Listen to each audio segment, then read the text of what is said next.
Hello stock market enthusiasts cube city NRIs ಗಾಗಿ pure tax section break down ಹೇಗೆ ತಿಳ್ಕೊಳ್ಳೋಣ ಬನ್ನಿ. ನಾಯ್ಸ್ ಬೇಡ, ಲಾ ಬಗ್ಗೆ ನೇರವಾಗಿ ಮಾತಾಡೋಣ. ಗುಜರಾತ್ ಇಂಟರ್ನ್ಯಾಷನಲ್ ಫೈನಾನ್ಸ್ ಟೆಕ್ ಸಿಟಿಯಿಂದ ಟ್ಯಾಕ್ಸ್ ಅಡ್ವಾಂಟೇಜಸ್ ಬಗ್ಗೆ ಮಾತಾಡುವಾಗ ನಾವು ಇಂಡಿಯನ್ ಇನ್ಕಮ್ ಟ್ಯಾಕ್ಸ್ ಅಡಿಯಲ್ಲಿ ಕೂಡ ಸ್ಪೆಸಿಫಿಕ್ ಪ್ರಾವಿಷನ್ಸ್ ಬಗ್ಗೆ ಮಾತಾಡ್ಬೇಕಾಗತ್ತೆ.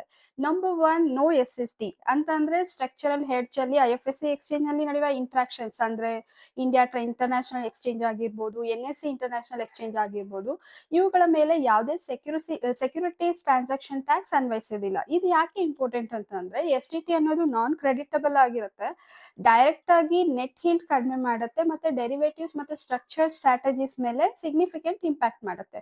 ಆಪ್ಷನ್ಸ್ ಬೇಸ್ಡ್ ಪೋರ್ಟ್ಫೋಲಿಯೋಸ್ ನಲ್ಲಿ ನೋಡೋದಾದ್ರೆ ಪೋಸ್ಟ್ ಟ್ಯಾಕ್ಸ್ IRR ಕೂಡ ಸುಧಾರಿಸುತ್ತೆ. Point number 2, section 80LA 10 years tax holiday section ಅಲ್ಲಿ 80LA ಅಡಿಯಲ್ಲಿ ನೋಡೋದಾದ್ರೆ ಸರ್ಟನ್ ಇನ್ಕಮ್ ಮೇಲೆ 100% ಡಿಡಕ್ಷನ್ ಇರುತ್ತೆ 10 ಕನ್ಸೆಕ್ಟಿವ್ ಇಯರ್ಸ್ ಮೇಲೆ. ಜೊತೆಗೆ ಎಲಿಜಿಬಲ್ IFSC ಯೂನಿಟ್ಸ್ ಅಂದ್ರೆ ಬ್ಯಾಂಕ್ಸ್ ಆಗಿರ್ಬೋದು, ಫಂಡ್ ಮ್ಯಾನೇಜರ್ಸ್, ಇನ್ಶೂರೆನ್ಸ್ಗೆ ಇದೆಲ್ಲ ನೋಡಿದ್ಮೇಲೆ ಇನ್ವೆಸ್ಟರ್ ಇಂಪ್ಯಾಕ್ಟ್ ಏನು ಅಂತ ಡೌಟ್ ಇರುತ್ತಲ್ವಾ. ಸೊ ಕಾಸ್ಟ್ ಸ್ಟ್ರಕ್ಚರ್ಸ್ ಎಲ್ಲ ಕಡಿಮೆ ಆಗುತ್ತೆ, ಪ್ರಾಡಕ್ಟ್ ಪ್ರೈಸಿಂಗ್ ಹೆಚ್ಚು ಎಫಿಷಿಯಂಟ್ ಆಗುವ ಸಾಧ್ಯತೆ ಕೂಡ ಇದೆ, ಇಂಡೈರೆಕ್ಟ್ ಬೆನಿಫಿಟ್ ಇನ್ವೆಸ್ಟರ್ಸ್ಗೆ ಕೂಡ ಸಿಗ್ಬೋದು. ಪಾಯಿಂಟ್ ನಂಬರ್ 3 ಬಂದು ಸೆಕ್ಷನ್ 10(4)D ಇದು non resident exception specified IFSC ಫಂಡ್ಸ್ಗೆ ಎಕ್ಸೆಪ್ಷನ್ ಸಿಗುತ್ತೆ. ಟ್ರಾನ್ಸ್ಫರ್ ಆಫ್ ಸೆಕ್ಯೂರಿಟೀಸ್ ನಿಂದ ಬಂದ ಇನ್ಕಮ್ ನಾನ್ ರೆಸಿಡೆಂಟ್ ಇನ್ವೆಸ್ಟರ್ಸ್ಗೆ ಸಿಗತ್ತೆ. ಜೊತೆಗೆ ಇದ್ರ ಮೀನಿಂಗ್ ಏನಂದ್ರೆ ಪ್ರಾಬಬಲಿ ಸ್ಟ್ರಕ್ಚರ್ಡ್ IFSC ಫಂಡ್ಸ್ ಏನಾಗುತ್ತೆ NRIsಗೆ ಕ್ಯಾಪಿಟಲ್ ಗೇನ್ಸ್ ಟ್ಯಾಕ್ಸ್ ಎಕ್ಸ್ಪೋಜರ್ ಕಡಿಮೆ ಮಾಡುತ್ತೆ. ಆದ್ರೆ ಕಂಡೀಷನ್ಸ್ ಕೂಡ ಅಪ್ಲೈ ಆಗುತ್ತೆ. ಫಂಡ್ ಎಲಿಜಿಬಿಲಿಟಿ ಆಗಿರ್ಬೋದು, ಇನ್ವೆಸ್ಟರ್ ಕ್ವಾಲಿಫಿಕೇಶನ್, ಇನ್ಕಮ್ ಕ್ಲಾಸಿಫಿಕೇಶನ್ ಆಗಿರ್ಬೋದು, ಇಲ್ಲ ಮತ್ತೆ ಆಟೋಮೆಟಿಕ್ ಎಕ್ಸೆಪ್ಷನ್ ಕೂಡ ಅಲ್ಲ.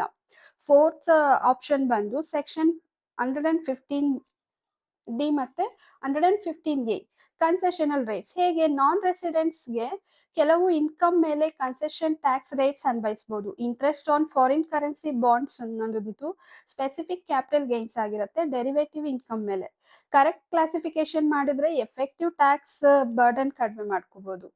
ಪಾಯಿಂಟ್ ನಂಬರ್ 5 ಬಂದು GST ಬೆನಿಫಿಟ್. IFSC ಯೂನಿಟ್ಸ್ ನಾನ್ ರೆಸಿಡೆಂಟ್ಸ್ಗೆ ಸರ್ವಿಸ್ ನೀಡಿದರೆ GST 0 ರೇಟೆಡ್. ಅದರ ಅರ್ಥ ಫಂಡ್ ಮ್ಯಾನೇಜ್ಮೆಂಟ್ ಫೀಸ್ ಮೇಲೆ GST ಇರೋದಿಲ್ಲ, ಎಫೆಕ್ಟಿವ್ ಎಕ್ಸ್ಪೆನ್ಸಿವ್ ರೇಷಿಯೋ ಕಡಿಮೆ ಇರುತ್ತೆ, ನೆಟ್ ರಿಟರ್ನ್ ಮೇಲೆ ಪಾಸಿಟಿವ್ ಇಂಪ್ಯಾಕ್ಟ್ ಇರುತ್ತೆ, ಜೊತೆಗೆ ಲಾಂಗ್ ಟರ್ಮ್ ಕಾಂಪೌಂಡಿಂಗ್ ನಲ್ಲಿ ಕೂಡ ಇದು ಮೀನಿಂಗ್ಫುಲ್ ಆಗುತ್ತೆ.